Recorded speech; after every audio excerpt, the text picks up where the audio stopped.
Dobry den. Immanuisa Harry. Commit or quit, my 3 rules for romance. Everybody wants reliable love. By the time we're in our 40s, almost all of us will have either lived with or got married to somebody. Very few of us choose to go through life solo. It's a noble calling if that's you, but the vast majority of us want somebody to love and someone who will love us. In the last 50 years or so, across all of Europe and the developed world, we have seen 2 big changes in the way that we build our relationships.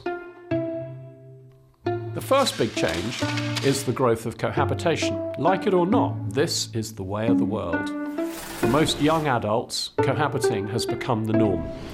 Living together can be fine for some people as a pathway to permanent commitment and marriage. But living together also carries risks that very few people think about. The biggest risk is that couples can move in too early without knowing much about one another. The old way of doing things was that if one person became a bit unsure about the relationship, it was fairly straightforward to start again with somebody else. But if you live with them in the same room, sharing bills and a daily life together, it's a whole lot harder to back out if things are less than ideal. Your default is to do nothing and drift, stuck in the inertia of a fragile relationship where maybe one of you really wants to make it work and the other puts in little effort because it's convenient. All that's happened is that you've delayed your inevitable breakup and wasted time that you could have spent on a much more suitable relationship. The second big change is the trend away from marriage. Couples have embraced cohabitation as their starting relationship. Some will work, most will not. So when couples do make a really clear commitment to each other by getting married, they're usually doing it later and quite possibly scarred by their earlier cohabiting failures. We don't want to tell people what to do, so even if I can give you the statistics and psychology of why marriage makes a difference, it can be a hard message to deliver. The result is that we have lost confidence in marriage, and a whole generation of young adults are now making choices that radically reduce their chances of finding reliable love. So what can we tell our kids that acknowledges the reality of early cohabiting, that connects with them, that isn't dogmatic, that doesn't sound old-fashioned, and that makes sense? And it goes with the grain of human nature, and it gives them some simple rules that will help them to find reliable love. I've got 3 rules for romance that I've tested out on my own kids, and they've actually used.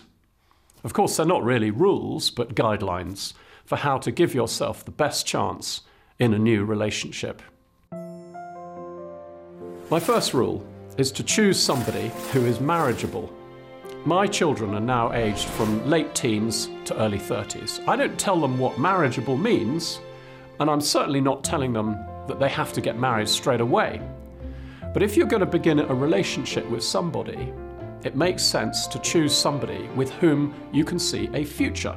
Otherwise, you're guaranteeing yourself heartbreak. The word marriageable gets them to think beyond skin deep, to ask whether their potential boyfriend or girlfriend is kind and thoughtful, considerate and generous. Talk to people who've known them for years. Do they have integrity? Are they loyal and trustworthy? Do they stick at things? Those are the sorts of things that make somebody marriageable. And what might make them not marriageable? Are they defensive? Do they try to control you? Are they a bit thoughtless with money, or slightly unreliable or self-centered? These are red flags.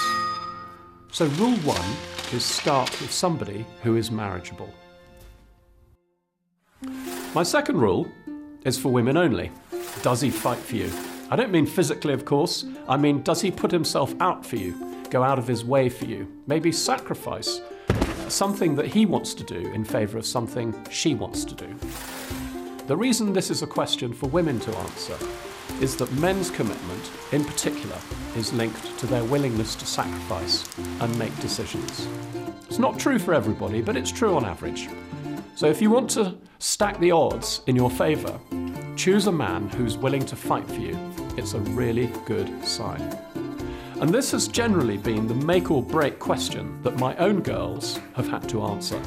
Several boyfriends have been dumped because they didn't show they were willing to put themselves out. The successful relationships in our family, including one marriage, have all been with marriageable men who fight for their women. So, does he fight for you? And finally, my third rule that deals specifically with the biggest risk of cohabiting, that you can get stuck. The longer you're in a relationship with somebody, the harder it is to break up, even if you wanted to. But there comes a point when you need to remove the ambiguity and uncertainty and not being sure where things are going. You need to commit or to quit.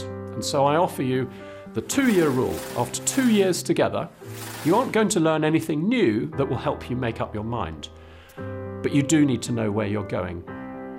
Cohabiting's now a fact of life, but its biggest risks are this sense of drift and ambiguity. If you've been together 2 years, what are you waiting for? Commit or quit. I am Harry Benson from the Marriage Foundation. Dziękuję.